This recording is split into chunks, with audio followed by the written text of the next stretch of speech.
The fascination of music. Is it the rhythm, the melody, the vocals, the words, the message? The emotions that can draw tears or make you want to dance. The ability to lose oneself in a song, creating a microcosm between real life and fantasy. The fascination of music, where you don't have to ask questions. All you have to do is put an ear to the ground.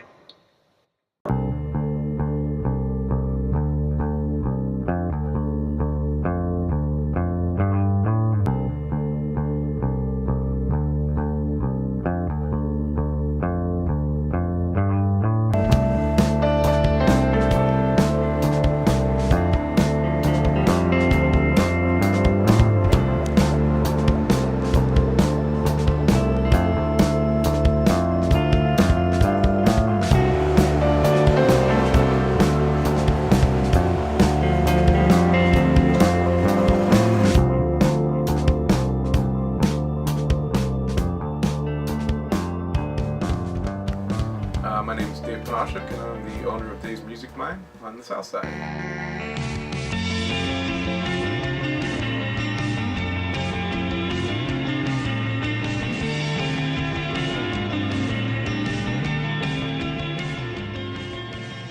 January of '96 when we opened.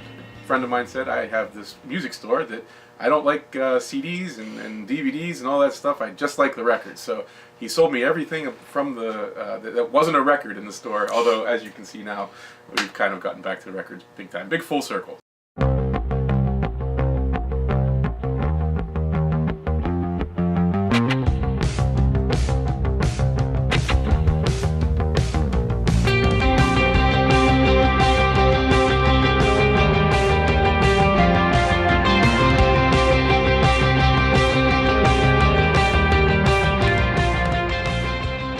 Growing up, I guess I listened to probably a lot of the vocalists more when I was growing up. A lot of the Bing Crosbys and the Frank Sinatras when I was very young, because that's the records that were around. Those were my mother's and my grandmother's and so on.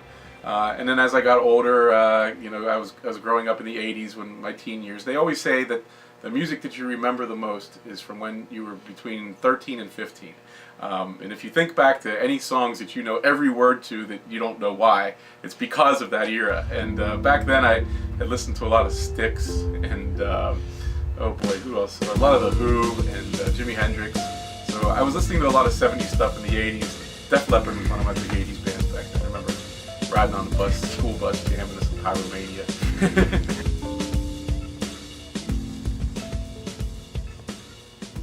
People are starting to appreciate the music a little more. I think that, you grab a record, you have an MP3. MP3, it's just the sound. There's nothing to it. Like I have this is just random. I grabbed it out of the rack, a Doobie Brothers record, but you got a picture of the band. You could see who wrote all the songs. Nobody knows who wrote the songs anymore. You don't see a track listing on your iPod that tells you this is who wrote the song. So, maybe I look at this and I go, oh, okay, well, Blackwater was Patrick Simmons. Was he in the band, or is he somebody that, they covered? And I like his music now, too.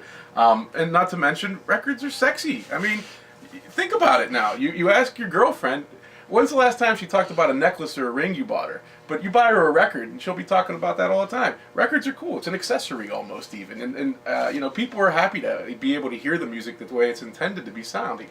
It's that analog wave that when you put it on the vinyl, it's the way that music is supposed to sound. So, and the good thing is, too, that if you are somebody that has an iPod, and I can appreciate portable music, you'll still get the digital download with most of the new artists, or a CD sometimes in that case. And so you're getting both mediums, but this is truly the way music was meant or intended to be listened to. I think there's three ingredients. I think people like independent music stores. They like the atmosphere of coming to these places that just are packed solid full of stuff.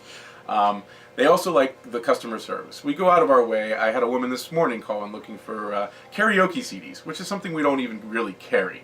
But I went out of my way to try to see if I can find it for her somewhere. Or maybe our distributor has it. Maybe I can even find it online to purchase it for her. People like to have that where you're really working for them and helping them. Where unlike Walmart, where they just say, the CDs are over there.